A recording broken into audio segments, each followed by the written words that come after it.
Tajum serana apa sidik kayan aling kadir jasa tapi nanggikeun katunggaraan pinanggikeun kacuran sayu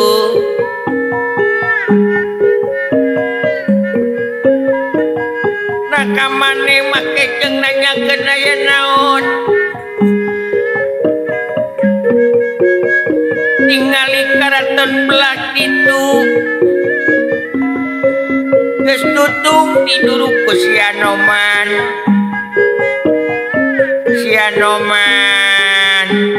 monyet podas utusan si Batara Rama harita katurug-turug Paman Pati Prakasta pastakana nepi teu ngagelenceg dialungkeun ka hareupeun kula rek teu soak kumaha ai dina waktu ayeuna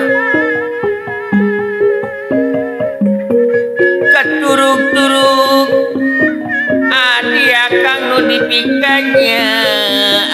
si Sarpakinaka mati di medan jurit alatan ngabelan kaula jadi lanceuk katurug-turug si Gunawan Wibiksana ngilu ka pihak musuh jadi pembelot si kurang ajar si bangsat yakin Rusia lengka